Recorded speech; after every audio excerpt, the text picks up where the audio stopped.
Halo semuanya, pernah kepikiran nggak sih kalau Ramadan itu sebetulnya bukan cuma soal menahan lapar dan haus, tapi ini tuh pelajaran universal buat kita semua tentang gimana cara kita makan, dan yang lebih penting lagi, kenapa kita makan. Nah, kali ini kita akan bedah gimana bulan suci ini ngajarin kita soal apa yang seharusnya kita pilih untuk mengisi piring kita. Nah, kutipan ini pas banget deh. Kalimat ini ngerangkum semuanya. Di satu sisi, ada panggilan spiritual buat kita disiplin, buat kita refleksi. Tapi di sisi lain, ada juga suara perut yang, teriak-teriak minta gorengan dan es buah. Inilah konflik menarik yang bakal kita bedah bareng-bareng. Oke, kita masuk ke bagian pertama, paradoks makanan Ramadan. Di sini kita bakal lihat pertarungan klasik antara ruh melawan perut. Jadi gini, disinilah letak pertarungannya. Ada panggilan ruh yang ngajak kita buat lebih tenang, reflektif, dan ngendalin diri. Tapi, di seberangnya ada panggilan perut yang kayaknya udah siap-siap buat pesta makan begitu puasa selesai. Dan jujur aja, dua-duanya sama-sama kuat kan? Dan ya, seringnya yang menang itu panggilan perut. Momen buka puasa pun bisa berubah jadi apa yang disebut sebagai balas dendam gastronomi. Keren ya istilahnya. Tapi ini pas banget buat ngegambarin keinginan kita buat makan apa aja sebanyak-banyaknya pas azan maghrib kedengeran. Dan panggungnya? Wah, lihat aja sendiri. Piring kita tuh tiba-tiba jadi kayak panggung konser dadakan.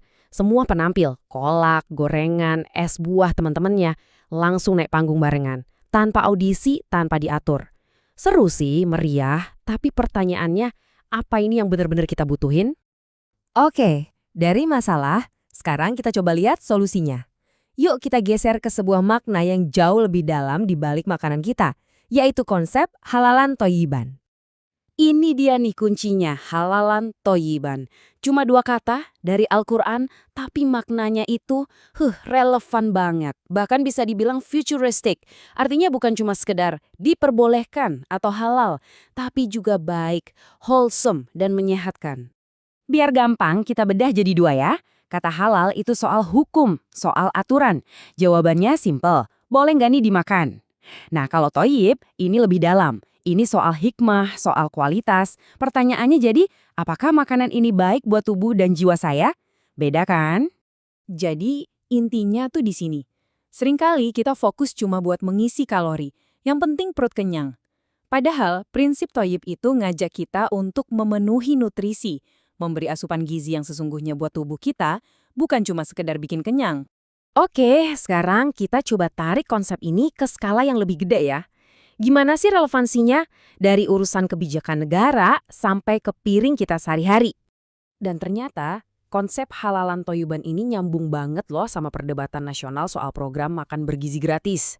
Debatnya jadi bukan lagi cuma soal teknis, tapi soal substansinya, yaitu gizi.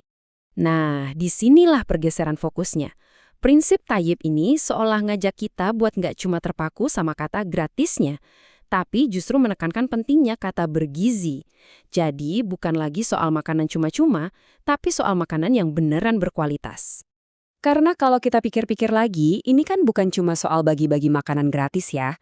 Ini tuh investasi. Investasi buat apa? Ya buat perhatian siswa di kelas, buat fondasi peradaban kita ke depan, dan yang paling dasar memenuhi hak anak-anak buat belajar tanpa kelaparan. Oke, dari yang besar-besar, yuk kita balik lagi ke diri kita sendiri. Kita lakukan ujian toyib. Anggap aja bulan Ramadan ini jadi laboratorium pribadi Anda. Coba deh, anggap aja bulan Ramadan ini laboratorium pribadi kita. Dan tubuh kita ini, dia bakal kasih laporan yang jujur banget soal apa yang kita makan. Nggak bisa bohong. Eksperimen pertama, pas sahur. Coba deh makan yang seimbang, ada proteinnya, ada seratnya. Hasilnya gimana? Pasti kerasa deh. Puasanya jadi lebih enteng, lebih fokus seharian, dan nggak gampang lemas. Sekarang, eksperimen kedua, pas buka puasa. Coba deh, balas dendam dengan makanan yang tinggi gula, banyak minyak, pokoknya makan berlebihan. Hasilnya, badan langsung berat, ngantuknya bukan main. Mau sholat tarawih aja jadi perjuangan nahan kantuk. Relate banget kan? Nah, jadi kesimpulan dari laboratorium Ramadan ini simple banget. Konsep toyib itu bukan teori di atas kertas. Efeknya itu nyata, terasa langsung di sendi kita, di lambung kita, dan yang paling penting, di fokus dan kehusyuan kita saat beribadah. Oke, kita sampai di bagian terakhir dan yang paling penting, sendok pertama Anda. Ternyata pilihan ini bukan lagi cuma soal makanan, tapi juga soal etika di baliknya. Karena halal itu sendiri maknanya lebih dalam dari sekedar apa bahannya. Ini juga soal sumbernya. Apakah makanan di piring kita datang dari praktik yang adil, bukan dari hasil eksploitasi orang lain, bukan dari penipuan, apalagi dari kebijakan yang korup. Ingat, makanan yang masuk ke tubuh kita ini kan bakal jadi darah, jadi daging. Di tengah semua keribetan soal kebijakan dan perdebatan besar, ada satu kalimat pengingat yang kuat banget nih. Perubahan yang sejati itu seringkali nggak dimulai dari panggung-panggung besar, tapi justru dari hal terkecil yang kita kontrol, suapan pertama kita. Jadi, pembahasan ini saya tutup dengan satu pertanyaan buat kita renungkan bareng-bareng. Nanti, saat azan maghrib berkumandang, setelah seharian menahan lapar, saat Anda akan mengambil suapan pertama itu, kira-kira akan seperti apa sendok pertama Anda? Pilihannya ada di tangan kita masing-masing.